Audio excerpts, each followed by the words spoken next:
এদিকে দেশে আবারও চোখ রাঙাচ্ছে করোনা ভাইরাস। এমন অবস্থায় দেশের বিভিন্ন সরকারি হাসপাতালে নেওয়া হচ্ছে পূর্ব প্রস্তুতি।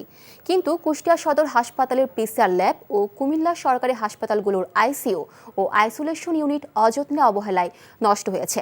চুরি হয়েছে ল্যাবের গুরুত্বপূর্ণ যন্ত্রাংশ। এতে করোনার প্রকোপ বাড়লে বিপাকে পড়বে সাধারণ রোগীরা। কুষ্টিয়া থেকে সাবিনা ইয়াসমিন শ্যামলী ও কুমিল্লা থেকে মাহফুজ নাড্ডুর পাঠানো রিপোর্ট। 2020 সালে দেশে করোনা সংক্রমণ ব্যাপক হারে ছড়িয়ে পড়লে প্রায় 2 কোটি টাকা ব্যয়ে কুষ্টিয়ার আরএসএ শয্যা হাসপাতালে বসানো হয় পিসিআর ল্যাব। তাতে করোনা শনাক্তে সেবা পান লাখো মানুষ। সংক্রমণ কমে যাওয়ায় 1 বছর আগে পিসিআর ল্যাবের কার্যক্রম বন্ধ হয়ে যায়। ল্যাবের দায়িত্ব দেওয়া হয় কুষ্টিয়া মেডিকেল কলেজের মাইক্রোবায়োলজি বিভাগের 2 টেকনোলজিস্টকে। সম্প্রতি হাসপাতাল কর্তৃপক্ষ জানায় পিসিআর ল্যাব ভবনের জানালার গ্রিল কেটে একটি PCR machine, computer, CC camera চুরি সহ প্রায় 40 লাখ টাকার ক্ষতি হয়েছে।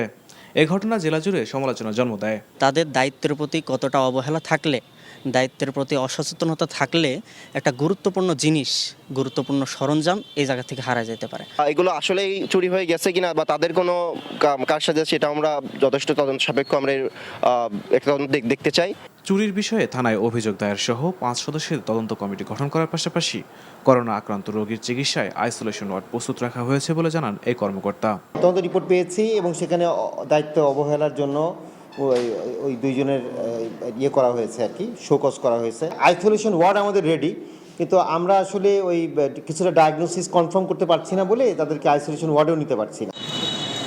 এদিকে জনবল সংকট ও সংস্কারের অভাবে বন্ধ হতে চলেছে কুমিল্লার 2টি সরকারি আইসিইউ ইউনিট।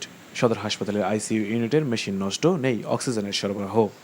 এমন অবস্থায় কাঙ্ক্ষিত সেবা না পাওয়ার অভিযোগ রোগী ও স্বজনদের।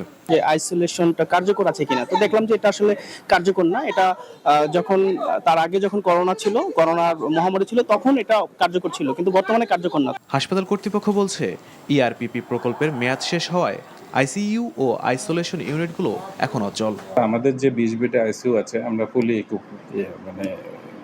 প্রিপেয়ার্ড আছি যে কোনো সময়, কিন্তু 20 বেডের বাইরে যদি হয় তখন তো আর আমরা কোনো জায়গা দিতে পারবো না। প্রজেক্টটা ইতিমধ্যে শেষ হয়ে গেছে ডিসেম্বর মাসে, আপনারা জানেন।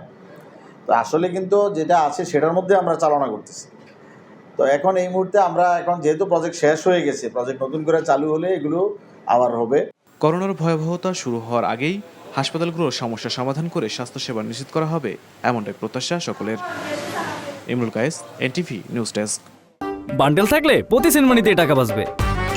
বিকাশ সেনমানি বান্ডেল কিনে জিতুন প্রতি লেনদেনে।